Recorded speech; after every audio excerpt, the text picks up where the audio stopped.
friends, welcome to Cookie Tasty channel. இன்னைக்கு நம்ம என்ன செய்ய போறோம்னா கத்திரிக்காய் உருளைக்கிழங்கு வச்சு ஒரு பொரியல்.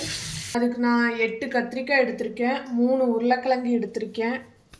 இப்போ இந்த அளவுக்கு உருளைக்கிழங்கு வந்து நமக்கு சூடாயிருச்சு. அடுத்து வந்து நம்ம கத்திரிக்காய் ஆட் பண்ண போறோம்.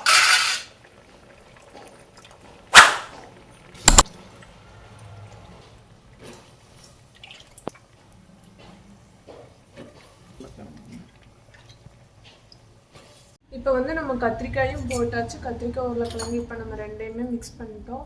தண்ணி வந்து இந்த அளவுக்கு இருக்கணும், காய் அளவுக்கு தண்ணி இருந்தால் சரி, வடிக்க மாட்டோம், இது அப்படியே எடுத்து வச்சுக்குவோம். அடுத்து வந்து மஞ்சத்தூள் 1/4 டீஸ்பூன் ஆட் பண்ணுறோம், மிளகாய்த்தூள் 2 டீஸ்பூன் போடுறோம்.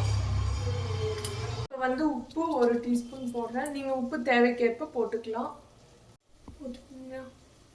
இப்போ வந்து விளக்கெண்ணெய் வந்து ஒரு 4 ட்ராப்ஸ் ஊற்றுறோம், நம்மளுக்கு சீக்கிரம் வெந்து வந்துடும். இப்போ வந்து நம்ம வெந்துருச்சான்னு பார்க்கலாம். இப்போ நம்மளுக்கு இந்த அளவுக்கு வெந்து வந்திருக்கு, தண்ணி இருக்குது, இதோட வச்சு நம்ம தாளிச்சுக்கலாம். உருளைக்கிழங்கு பாருங்கள் நம்மளுக்கு எப்படி வந்திருக்குன்னு. இப்போ வந்து நம்ம அதுக்கு தாளிக்க போகிறோம். எண்ணெய் ஊற்றுறோம்.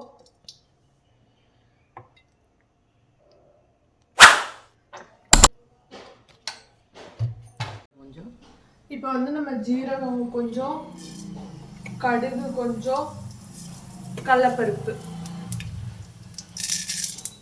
இப்போ இதெல்லாம் வணங்கணுன்னு நம்ம அடுத்து வெங்காயம் வதக்கலாம். அடுத்து வந்து நம்ம தாளிக்க போகிறோம். வெங்காயம், பச்சை மிளகாய் 4 கட் பண்ணி வச்சுருக்கேன், கருவேப்பிலை, பூண்டு 3 கட் பண்ணி வச்சுருக்கேன்.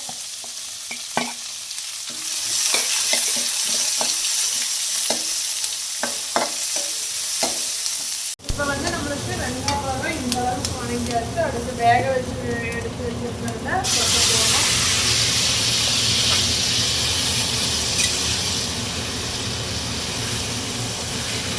வெங்காயம் ரொம்ப வணங்காமல் கண்ணாடி பழத்துக்கு எடுத்துக்கிட்டோம். இப்போ இதெல்லாம் நம்ம பரட்டி விட்டாச்சு நல்லா. இப்போ வந்து நம்மளுக்கு தண்ணி வந்து ரொம்பவும் வற்றக்கூடாது, இந்த அளவுக்கு பதத்தில் இருக்கையில் நம்மளுக்கு சாப்பாட்டுக்கு வச்சு சாப்பிட சூப்பராக இருக்கும். இது கூட நம்ம இப்போ தேங்காய் துருவலையும் கொத்தமல்லி தலையும் ஆட் பண்ண போகிறோம்.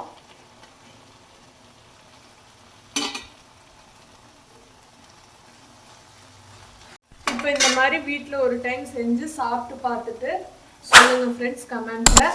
சப்ஸ்கிரைப் பண்ணுங்கள்.